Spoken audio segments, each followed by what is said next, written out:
अब हम एक बार देख रहे हैं स्ट्रक्चर ऑफ बैलेंस शीट। हमें पता है बैलेंस शीट में क्या होता है, this side is asset and this is liability. जब भी कोई भी चीज़ जो फर्म ओन करती है वो एसेट, जो फर्म ओ करती है इज कॉल्ड लायबिलिटी।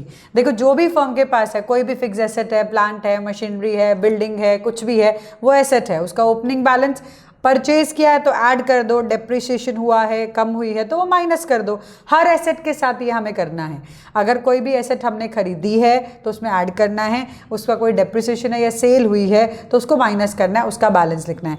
फर्नीचर हो गया फिक्स एसेट के अंदर, और भी जो भी फिक्स एसेट्स होते हैं डाल दो। करंट एसेट में क्या हो सकता है, सब्सक्रिप्शन इन अरियर, जो बाकी रह गए हैं सब्सक्रिप्शन लेने, वो हमारे एसेट्स हैं, current asset. Accrued interest, interest बन रहा है, लेना बाकी है, वो आप ले लोगे। प्रीपेड इंश्योरेंस, आपने इंश्योरेंस पहले से दे दिया है, आपका करंट एसेट बन गया है। Cash in hand, cash at bank आपका एसेट ही होता है। So these are the assets you will write on the asset side. ये आप पहले भी करते हो, आपने 11th स्टैंडर्ड में भी किया है। तो बैलेंस शीट का स्ट्रक्चर मुझे लगता है कि बहुत ईजी होता है, क्योंकि एसेट्स डालनी है, हमें पता है एसेट्स क्या हैं। जो लॉन्ग टर्म बेनिफिट्स देती हैं वो फिक्स एसेट होती हैं, जो शॉर्ट टर्म बेनिफिट में काम आ जाती हैं विद इन 1 ईयर हमारे पास कैश में कन्वर्ट हो जाती हैं, वो करंट एसेट होती हैं। तो that we need to write here. Then we talk about liability. यहाँ पे थोड़ा सा चेंज है लायबिलिटी में। नॉर्मल बैलेंस शीट के अंदर लिखा जाता है कैपिटल, लेकिन यहाँ लिखा जाता है capital fund. See this is capital fund. Capital के अंदर आप प्रॉफिट ऐड करते हो, लॉस को माइनस करते हो। यहाँ भी वही है बट नाम चेंज। सरप्लस को आप ऐड करोगे, डेफिसिट होगा तो लेस करोगे, सिंपल है। बिल्डिंग फंड, अब बिल्डिंग बनाने के लिए किसी ने आपको डोनेशन दिया है, वो हो गया स्पेसिफिक डोनेशन। स्पेसिफिक डोनेशंस अगर मिलते हैं तो वो स्पेसिफिक फंड के लिए मिलते हैं, जैसे हम फंड बेस्ड अकाउंटिंग बोलते हैं। सी बिल्डिंग फंड, बिल्डिंग बनाने के लिए एक फंड आपने बनाया हुआ है। क्या आप एनजीओ, आपको एक बिल्डिंग बनानी है तो आपने उसके लिए अलग से फंड रखा है, तो उस फंड में स्पेसिफिक डोनेशंस आएंगे। These donations are not general donation. General donation नहीं है, ये बिल्डिंग के लिए आई हैं।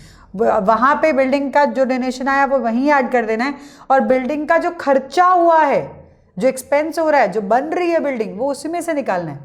देखो एसेट कोई बन जाए, अगर आपका फंड था, आपने फंड बनाया, एसेट बन गई उससे, तो एसेट बनते ही क्या होगा, वो फंड में से पैसा निकल जाएगा, कैपिटल में ऐड हो जाएगा, क्योंकि फर्म की कैपिटल हो गई, और साथ साथ एसेट बन जाएगी, साथ साथ एसेट बन जाएगी। So that you need to understand, will do that, don't worry.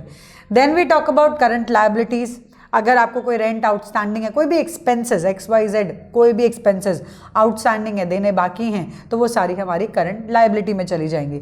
Rent हो गया, सैलरी हो गई, इलेक्ट्रिसिटी हो गया, इंश्योरेंस हो गया, कुछ भी, anything which is left to pay is outstanding, आपका एक्सपेंस हो गया, that is current liability. Subscription received in advance, आपको नेक्स्ट वाले ईयर के लिए पहले से ही पैसा मिल गया है, तो that is also your liability. Next year का कुछ पता नहीं है ना, तो नेक्स्ट ईयर के लिए लायबिलिटी हो जाता है वो। So these are the liability, these are the asset. बहुत इजी रहेगा, हम अभी बनाएंगे, सम्स करेंगे, प्रैक्टिस करेंगे, बहुत मज़े से हम प्रैक्टिस करेंगे, तो आपको भी समझ आएगा, मेरे को भी, है ना, मेरे को तो आता है। फॉर्मेट बेसिकली देख लेते हैं, उसके अकॉर्डिंग हमें काम करना है। चलो अब बात करते हैं फंड बेस्ड अकाउंटिंग की। ये क्या है फंड बेस्ड अकाउंटिंग? क्या है? स्पेशल फंड्स बनते हैं किसी स्पेशल टास्क के लिए। मान लो टूर्नामेंट, अब NGOs हैं, NPO हैं, टूर्नामेंट तो करवाएंगे, पैसे आएंगे उससे, फर्म का काम होगा, है ना। सो टूर्नामेंट्स कराते हैं, खेल कराते हैं। चलो टूर्नामेंट के लिए एक फंड पड़ा हुआ है जिसके अंदर बैलेंस ऑलरेडी 15,000 है, ठीक है। ऐसे कभी भी फंड जो होते हैं, स्पेशल फंड्स, वो लायबिलिटीज में दिखाए जाते हैं, not in normal income and expenditure. Liability यहीं पे, टूर्नामेंट फंड यहीं दिखाया जाएगा। All specific funds are shown in liability side पे। टूर्नामेंट फंड पड़ा है 15,000, उसके अंदर डोनेशन रिसीव हुई है तो प्लस कर दो। डोनेशन रिसीव हुई है 25,000 की टूर्नामेंट के लिए, तो प्लस कर दिया, ठीक है। ये बन गया हमारा 40,000, ठीक है, 40 हो गया। टूर्नामेंट एक्सपेंस हो गए 42, लेकिन साथ में सेल हुई है टिकट टूर्नामेंट की, उसके भी पैसे आए हैं, तो ये भी प्लस होगा, और ये एक्सपेंसेस माइनस होंगे। तो बेसिकली 40 में प्लस हुआ 35, 75 में से 42 माइनस हो गया। Basically answer will be 33। ये 33,000 आप दिखाओगे लायबिलिटी साइड पे यहाँ पे, और पूरा दिखाना है। कैसे दिखाओगे?